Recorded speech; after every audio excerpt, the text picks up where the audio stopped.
Hello student, welcome to Equator Academy Dehradun. और फिर से मैं आप लोगों के लिए अब दूसरा वीडियो लाया हूँ आपके जो सिलेबस है यूकेपीएससी आरओ 2023 का, उसको डिस्कस करने के लिए। और जैसे कि आप देख ही रहे होंगे यहाँ पे जो सिलेबस पे हम आज का जो टॉपिक ले रहे हैं वो कंप्यूटर ले रहे हैं।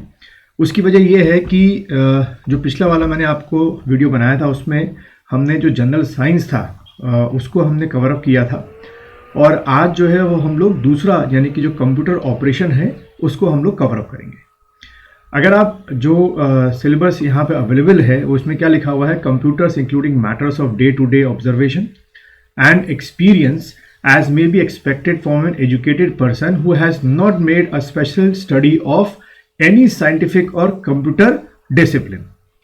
अभी इस तरीके का जो सिलेबस मिला है हम लोग को वो बहुत ही ज़्यादा क्या है, कंप्यूटर। तो पढ़ना क्या है इसमें, तो इन्होंने एक फिलोसफिकल लैंग्वेज लिख दी कि भाई डे टू डे ऑब्जर्वेशन में आपको जो कंप्यूटर यूज़ करते हैं वो पता होना चाहिए। कोई इसमें उन्होंने चैप्टर्स नहीं दे रखे हैं। दूसरी बात, मैं पिछले वीडियो में कमेंट्स पढ़ रहा था काफ़ी बच्चों के, तो 3-4 कमेंट ऐसे थे कि आपको इसके बारे में पता कहाँ से चला। तो देखो बच्चों, ये जो है हमारे एक स्टूडेंट ने आरटीआई जो है वो मारी थी, और आरटीआई का जवाब जो है उनको ये मिला है वहाँ से, कहाँ से, आपके लोक सेवा आयोग से, कि भाई ये नया सिलेबस है और इसको अगर आप कंपेयर करो 2016 के सिलेबस से तो कुछ ज़्यादा इसमें चेंजेस नहीं है, खाली लैंग्वेज का चेंज किया गया है। और दूसरा उसको इसी आरटीआई के जवाब से मिला कि जो जैसे आप यहाँ देख रहे हैं कि 100 क्वेश्चन जीएस के और 50 क्वेश्चन आपके मैथ्स और रीजनिंग के हैं, जबकि 2016 में, अगर देखो मैं फिर से एक बार रिपीट कर दे रहा हूँ कि 2016 में क्या पैटर्न आया था कि मोटे मोटे तौर से 110 से लेकर या मान के चलो 115 क्वेश्चन जो हैं वो आपके जीएस के आए थे, और आपके लगभग आप कह लो 20 से लेकर 25 क्वेश्चन जो हैं वो आपके किसके आए थे, मैथ्स और रीजनिंग के आए थे। ठीक है, इस बार के जो आरटीआई से जवाब मिला है उसमें साफ साफ क्या बता रहे हैं वो कि भाई एक सेक्शन डिवाइड कर दिया कि 100 क्वेश्चन डेफिनेट जीएस के होंगे, जिसको उन्होंने सेक्शन ए या सेक्शन 1 नाम दे रखा है, और 50 क्वेश्चन आपके किसके होंगे, मैथ्स और रीजनिंग के होंगे। तो पहले 20-25 क्वेश्चन थे, उन्हीं को उसने क्या कर दिया है, 50 क्वेश्चन कर दिया है। ठीक है, यही अगर आप पैटर्न देखो तो यही आपका सिंपली किसका पैटर्न होता है, लोअर पीसीएस का होता है कि 100 क्वेश्चन सेक्शन में जीएस के आते हैं और सेक्शन बी में आपके मैथ्स और रीजनिंग के आते हैं। अब जैसे कई जो कमेंट्स करने वाले स्टूडेंट थे वो उनका भी कमेंट करना और या क्वेश्चन उठाना जायज़ है कि सर अगर ये पैटर्न नहीं हुआ तो, देखो ये पैटर्न अगर नहीं हुआ तो कोई ऐसा तो होगा नहीं कि बहुत बड़ी बात हो जाएगी, क्योंकि ये पैटर्न से अगर तैयारी करोगे तो लोअर पीसीएस का फॉर्म भी आने वाला है, या मैथ्स और रीजनिंग ज़्यादा कर लोगे तो कोई फ़र्क नहीं पड़ेगा। लेकिन जब मेरे स्टूडेंट को आरटीआई से ये जवाब मिला है तो यही पैटर्न होगा, डेफिनेट, ऐसा तो हो नहीं सकता कि चेंज हो जाए। लेकिन ये उत्तराखंड है, यहाँ पे तो जैसे कई लोग कहते आ रहे हैं कि कुछ भी अनएक्सपेक्टेड हो चुका है, हो सकता है, तो वो एक अलग बात है कि जब नोटिफिकेशन आए तो कहीं पुराना पैटर्न ना मिले जिसमें 20-25 क्वेश्चन मैथ्स रीजनिंग के, ना कि 50 क्वेश्चन, और फिर 110-112 क्वेश्चन किसके हो जाए, आपके जीएस के हो जाए। तो कोई फर्क नहीं पड़ता, आप तैयारी कीजिए। यहाँ अगर आपके मैथ्स और रीजनिंग 50 क्वेश्चन के हिसाब से कर रहे हैं और इन केस अगर पैटर्न चेंज हुआ, जो कि इम्पॉसिबल है, जब आरटीआई में जवाब दे रखा है तो वो आपके लोअर पीसीएस में काम आ जाएगा। आपको तो पढ़ना है, ठीक है, तो इस बात की चिंता मत करो आप लोग।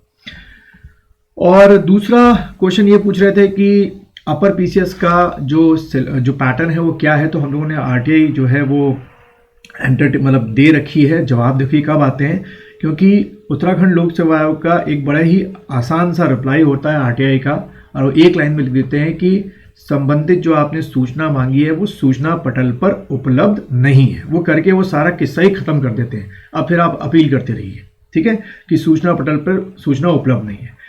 अखबारों में जो छपा है, क्योंकि अखबारों में जो छपा है भाई एसडीओ लेके अखबार वाले जाते हैं, पूछते हैं, तो वो गलत तो हो नहीं सकता है कि क्रमिक विभाग ने जो नया सिलेबस है वो पास कर दिया है। ठीक है, जो भी नया आपका पैटर्न है एग्जाम का अपर पीसीएस का, और यूके पीसीएस ने उनको दिया था क्रमिक विभाग को। अब ये मुख्यमंत्री जी के सामने रखा गया है कि जैसे ही उनकी ऑफिशियली हाँ मिल जाएगी ये नोटिफिकेशन में उसको इंक्लूड कर देंगे। अभी तक हम लोग को ये पता नहीं चल पा रहा है कि ऑफिशियली, मैं बोल रहा हूँ इसलिए मैं कभी उसको लेके बोलता नहीं हूँ कि आपके जीएस के ये पेपर घट रहे हैं या ऑप्शनल आपका आ रहा है, एक बात। लेकिन जहाँ सभी पीसीएस, चाहे वो यूपी हो, राजस्थान हो, जहां सभी पीसीएस ऑप्शनल को हटा चुके हैं, उसकी जगह आपका जो स्टेट का पेपर है वहां ला चुके हैं। तो मुझे उम्मीद ज़्यादा परसेंटेज में है कि हमारे यहाँ भी जो उत्तराखंड लोक सेवा आयोग होगा वो ऑप्शनल को ना लाके जो उत्तराखंड का पेपर है, चाहे वो एक पेपर हो चाहे वो 2 पेपर हो, वो लेके आए। ये इसकी पॉसिबिलिटी मुझे ज़्यादा लगती है, कह सकते हो 70 to 80%। लेकिन जो उत्तराखंड लोक सेवा आयोग के चेयरमैन हैं, उन्होंने कहा है कि बच्चा जो है वो इस तरीके से तैयारी करे कि उसकी सिविल सर्विसेज की भी तैयारी हो जाए, जहाँ पे अभी भी ऑप्शनल पेपर है, और यहाँ उत्तराखंड की भी तैयारी हो जाए, जिससे तो उनके इस स्टेटमेंट से तो यही लगता है कि अगर हम 30% चांस लेके चलें कि ऑप्शनल की वापसी हो रही है, क्योंकि वो चाहते हैं कि यहाँ का बच्चा दोनों की जगह तैयारी करे, सिविल सर्विसेज की भी तैयारी करे और यहाँ की भी। लेकिन उसके पीछे बहुत सारे बट एंड इफ हैं कि यहाँ का पॉसिबिलिटी क्यों नहीं है। देखते हैं अब क्या बात होती है। अभी जो भाजपा के एक और जो आप कह सकते हो कि जो उनके पॉलिटिशियन हैं जुगरान जी, उन्होंने भी ये बात उठाई है सामने। तो मुझे उम्मीद है कि मुख्यमंत्री जी के सामने जब ये बात रखी जाएगी और हमारे जो चेयरमैन साहब हैं उत्तराखंड लोक सेवा आयोग के, वो भी इस बात को समझेंगे कि जो ऑप्शनल का कॉन्सेप्ट है वो हम बहुत पहले छोड़ चुके हैं। जो लोकल मैं बात करूं, जो यूपीएससी की तैयारी कर रहा है उसका तो अलग ही एटीट्यूड है, ठीक है। चलिए, तो वापस आते हैं हम लोग। Computer include matters of day to day observation and experience and may be expected from an educated person who has not made a special study of any scientific और कंप्यूटर डिसिप्लिन। अब जब ये इस तरीके का सिलेबस लिखा जाता है तो और ज़्यादा क्या हो जाता है, कंफ्यूज होता है कि पढ़ना कहाँ से, ठीक है। तो उसके भी कई आपके तरीके मैं अभी उसमें डिस्कस कर रहा हूँ, बताता हूँ कैसे करना है। तो उम्मीद है कि ये जो मेरे पास कमेंट्स आए थे, तो आप लोगों में और कोई कमेंट्स नहीं थे ऐसे, ऑप्शनल को लेकर था और ये सब बातें हो चल रही थी। और जैसे किसी ने एक लिखा कि उत्तराखंड भरोसा नहीं, कि जब तक एडवर्टाइज ना आ जाए तब तक कुछ भरोसा नहीं। तो भरोसा मत करो, लेकिन तैयारी करो अपनी आप लोग, ठीक है। और मैं एक वीडियो में सारा सिलेबस इसलिए नहीं कर रहा हूँ कि मैं चाह रहा हूँ कि एक एक करके आप उस हिसाब से अपनी स्ट्रैटेजी को बनाते जाइए और तैयारी करते जाइए, ठीक है। चलिए, अब अगर हम बात करें कि मार्केट में कौन कौन सी आपकी बुक्स हैं जो आपको इसके लिए हेल्पफुल रहेंगी, तो जैसे पहली आपकी परीक्षा बंधन की आपकी क्या है, कंप्यूटर की है। दूसरी आपकी एक आर गुप्तास करके है, इनकी भी आप कंप्यूटर की परचेज कर सकते हैं। या अरिहंत पब्लिकेशन की क्या है, कंप्यूटर अवेयरनेस है। तो ये 3 किताबें आपको इस समय मार्केट में मिल रही हैं, आपको जो अभी तक लिए सूट करे वो ले सकते हैं।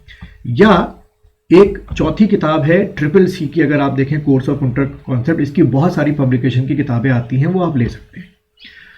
तो मोटे मोटे तौर से जो मेन तौर पे आपको इसके अंदर चैप्टर मिलेंगे चारों किताबों के अंदर, पहला आपको चैप्टर मिलेगा इंट्रोडक्शन ऑफ कंप्यूटर्स। तो इंट्रोडक्शन ऑफ जो कंप्यूटर है उसमें आपका क्या है कि कंप्यूटर का इवोल्यूशन कैसे हुआ, क्योंकि पूछ लेते हैं आईटी गैजेट्स क्या होते हैं, एप्लीकेशंस क्या हैं, सीपीयू क्या होता है, इनपुट डिवाइस क्या है, आउटपुट डिवाइस क्या है, टाइप ऑफ कंप्यूटर मेमोरी क्या होती है, ठीक है। ये सारी चीज़ें आपको किसी भी बुक में जो इंट्रोडक्शन ऑफ कंप्यूटर है उसमें मिलना शुरू होगा। फिर introduction of operating system, type of operating system क्या होता है, ओपन सोर्स क्या होता है, क्लोज सोर्स क्या होता है, ठीक है।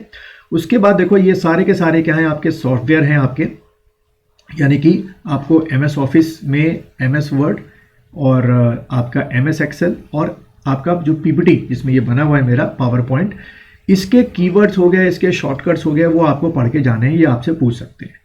फिर इंटरनेट को लेकर बहुत सारी क्वेश्चंस इंटरनेट को लेकर बनते हैं कि इंटरनेट में वायरसेस हो गए, स्पैम्स हो गए, ये सब क्या होते हैं, कैसे बनते हैं, ये सब आपको इंटरनेट में पढ़ने। लोकल एरिया नेटवर्क क्या होता है, वाइड एरिया नेटवर्क क्या होता है, नेटवर्क टोपोलॉजी क्या होती है, और website address, URL, introduction of IP address, WiFi, LAN, broadband, USB technology, ये सब चीज़ें आपको पढ़नी है।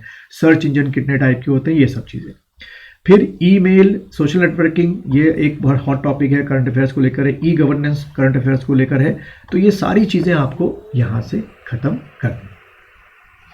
तो अगर मैं परसेंटेज की बात करूँ तो इस परसेंटेज यानी कि जो कंप्यूटर वाला है उससे मुझे लगता है, जैसे मैंने बताया था आपको जनरल साइंस में अच्छे खासे क्वेश्चन है, इसके भी आप मान के चलना लगभग 5 से लेकर 7 क्वेश्चन अलग अलग टाइप के जो है वो कंप्यूटर ऑपरेशन से पूछे जा सकते हैं। हो सकता है ऐसे इसको कमी हो जाए, 4-5 ही हो जाए, लेकिन 5 मान के चलना मैक्सिमम, ठीक।